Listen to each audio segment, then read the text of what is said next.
welcome to this month's episode of Chancellor Chats. We're in the month of December now, getting ready for Christmas, and I suppose things are slowing down on the dairy farm. But another year is coming, and it's time to be thinking about calving season. I know you're probably saying let Christmas be over, but here we go. We'll talk about one thing before Christmas. We'll talk about milk replacer. Here today, we have Katie from Trouw.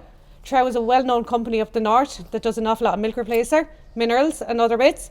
But Katie will tell us all about that. Katie, you're welcome today. Thank you very much for having me, Lisa. Katie, tell us just a little bit about Trouw and what they do. Yeah, so as you said there, we're based in Belfast. We produce pre-mixed minerals, pre-calving, and loads of different specs as well. I suppose my job focuses purely on milk replacer. Mm-hmm. So we cover a full range of milk replacers. Our milk replacers are actually manufactured over in Deventer, mm-hmm. in the Netherlands.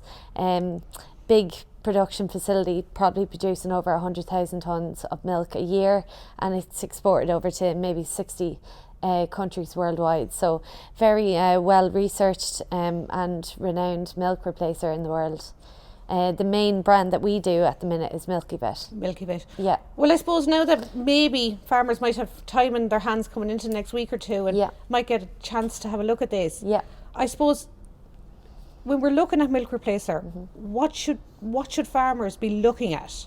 Yeah. When they're thinking of buying milk replacer? I suppose for me, when I'm talking about milk replacer, it's the 4 non-negotiables of protein, fat, fibre and ash. So in terms of protein, probably looking in a range of 23 to 26% protein, mm-hmm. but more importantly, focusing on the quality of that protein and what it's actually made up of. So we want to get a milk replacer with like high milk proteins that are made up of the correct balance of amino acids in the milk replacer. That they're the building blocks of the protein. Mm-hmm. By this I mean your lysine and methionine are your limiting amino acids, and also threonine as well. In terms of fat, probably we're looking in a range of 16 to 20% of a milk replacer. Your fat is the main energy source of all milk replacers, so we'd be focusing on the ratio of short and medium chain fatty acids that make up this milk replacer and the different, I suppose, ingredients that make up the percentage on the bag. So whether it be palm, coconut, sunflower, there's many different things we can use, and also many things we can avoid as well. Absolutely. And that's the one thing actually, I suppose, as an awful lot of us would have focused on protein percentage mm-hmm. in it, but it's only, I suppose, in the recently in the last two to 3 years, as a sales rep and a farmer, I've actually noticed the importance of the fat. Very much so, yeah. And if you're giving a milk replacer to quite a young calf, we'll say maybe 7 days old mm-hmm. onwards, that the fat cover or the fat percentage mm-hmm. actually equates to maybe a fat cover on that calf and keeping a calf warm in the colder months. Yeah, absolutely.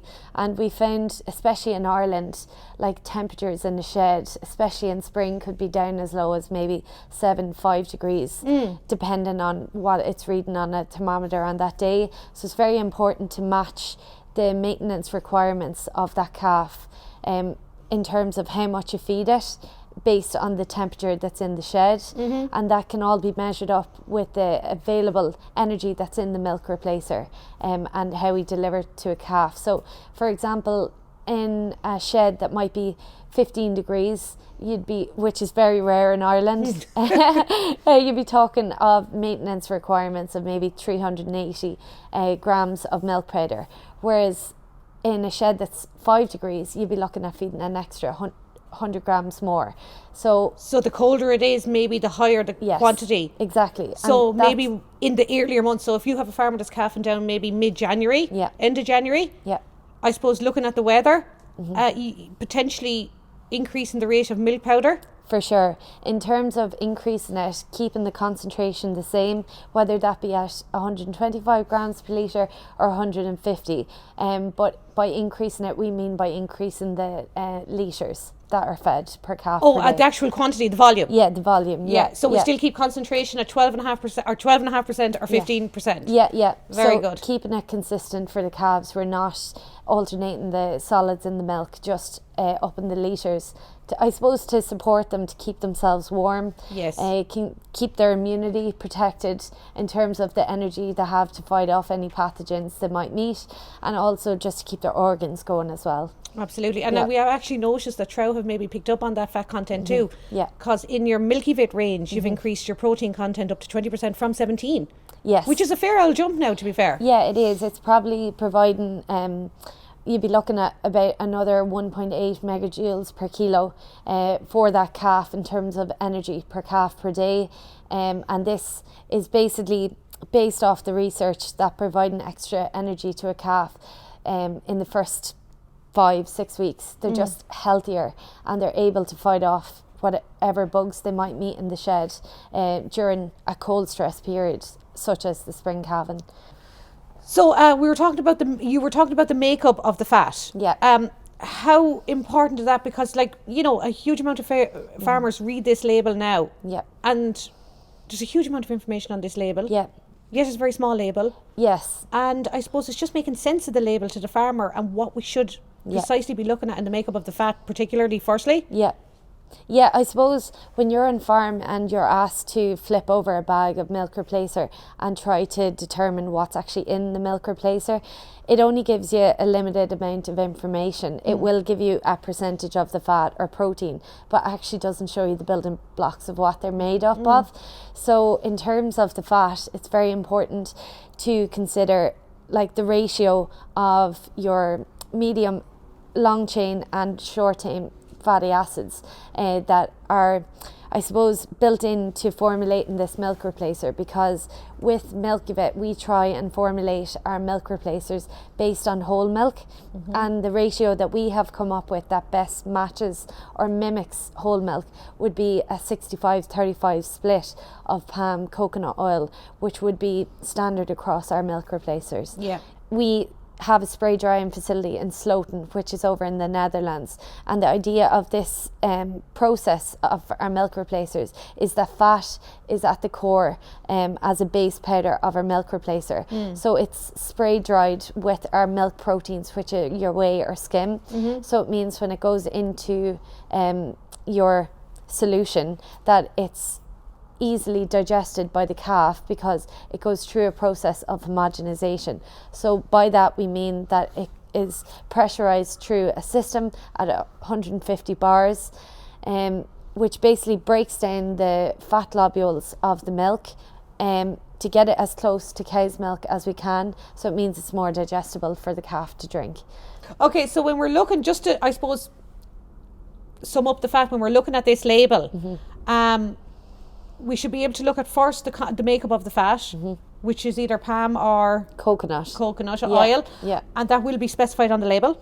It will on some labels, not on all. So it's probably important to have that chat with your sales rep here at Daltons. Yes, here at Daltons, to be able to either tell you the composition of the fat in terms of whether it's palm, coconut, linseed, sunflower, whatever, and also the ratio as to what the fat how much composition of each fat is in. Yes, exactly. And on the label, will it say whether it's homogenized or not? It won't, but then that comes back to the chat with your sales rep. So that's where you'll talk to myself, Patsy or Stephen, Yes. and we'll be able to direct you in the right way. So the homogenization process is basically a pressurized way of getting your fat globules down from 20 microns down to 2 microns. So basically, again, we're trying to mimic cow's milk, and make sure that it's as digestible for the calf, that it's soluble in solution, and the calves can get the most out of it. Very good. Yeah, and it's all about keeping it as, I suppose, natural to whole milk as you can. For sure. That's it. Now, just back to the protein, because when I started in Dalton's back about 5 years ago, like, it was protein and milk replacer was a big thing, right? So it went from 22, 23 all the way up to 26. Yeah. Okay, huge price difference, by the way, but then protein is quite an expensive commodity in ways. Yeah. So when we're looking at, but then I suppose in my 5 years experience out on farm, I have noticed maybe protein percentage is not as big of a deal as it might think it is. Yeah, I suppose when you're looking at a milk replacer, you're trying to think of the full picture. Yes. And I think in recent years, people have got very tunnel vision in terms of the protein content of a milk replacer. Yeah. So it's important to take into consideration the percentage of protein in your milk replacer, that you're not just shooting for growth in terms of like bone formation or muscle development or whatever, that you're also taking into consideration the fat content in your milk replacer to give you your energy for those calves. So you need energy to promote the growth as well of the protein, don't you? You do, yeah, and they work hand in hand. You're really just trying to strike the balance in terms of giving the calf exactly what they need when they need it. Yeah, and I was actually looking at your product Energizer, and I know we sell a lot of it here in John Dalton and Sons, and any of the farmers that are on it are very, very happy with it. And protein wise, percentage, what is it? It's 22.5% protein. And fat? 25% fat. And there is an awful lot of very, very good dairy farmers actually on that product and getting on very, very well on it. Yeah, it was launched in Ireland back in 2019 when I started in Trouw Nutrition, and it's just gone from strength to strength. It's a great milk replacer. Calves are extremely content on it when fed at the right litres and the right concentration. It puts a lovely shine on calves. There's good bloom in it because it's 100% dairy protein. It's a 50% skim. So with that high dairy ingredient content in it, your calves are just going to thrive. It has struck the balance in terms of your protein percentage in it, and also your high fat, which is probably unusual to what else is on the market. It's definitely new, but it's proven its worth on farm. Absolutely. And it just strikes me that, you know, 26% protein, 25% protein, this is the way to go, guys. Yeah. And yet, you know, we have farmers producing good, great quality, great size replacement dairy heifers on a 22.5% protein. But then it's the quality of the protein, the way it's made up, along with the fat, the way the fat is made up. It's just, it's everything in a package. It is. It's the full picture. And I think that comes back to our research over in Boxmeer in the Netherlands. We would conduct many trials over the last 5 or 10 years.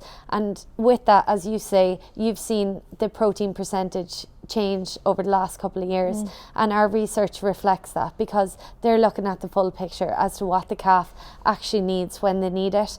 And with the recent research, we've come up with the new idea that a higher fat milk replacer is providing the energy for calves when they actually need it. So we'll touch on just quickly on skim versus whey. It's really I found it very much a farmer's preference. What are you thinking? Yeah, for sure it is. And I suppose there's many differences and similarities with skim milk replacer versus whey.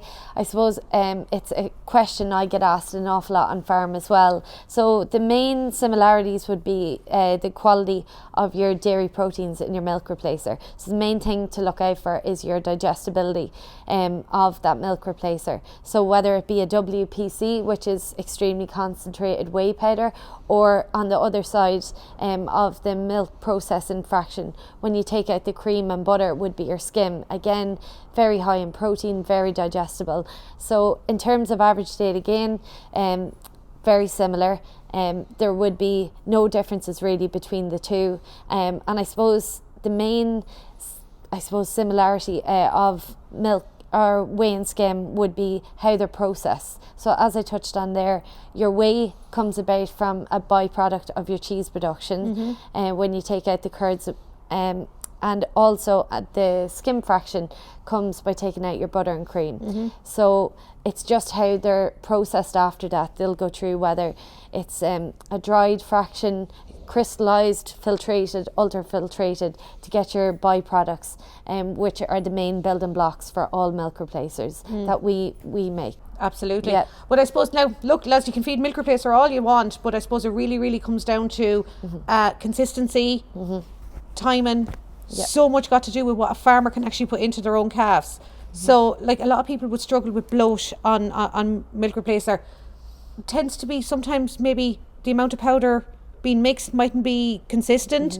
Like, you have to be actually quite exact with your quantities, don't you? Yeah, very much so. And I think it's important at the start of the season to actually take time and sit down and do your calculations in terms of how many calves you want to feed, how much you want to feed them, what rate you want to feed them in terms of 12.5% Or 15. or 15%, and then do your sums, make sure they're right, have a good measuring jug or Good weighing scales. good weighing scales, and make sure that you are feeding exactly what you think you're feeding. Absolutely. Because different batches of milk replacer vary in density, I suppose. So it's probably to note that as the season goes on, sometimes your measures can drift, especially in a busy calving season. Yeah. So it's important to go back, especially on automatic calf feeders, to recalibrate between batches. And definitely calibrate at the start of every year. Very much so, yeah. Yeah, and I know Trouw actually sent out someone to calibrate feeders when you're on a Trouw milk replacer. We do, yeah. Which is really good to have someone professional looking at it, I suppose. Yeah, we have a team of nutritionists in the north and south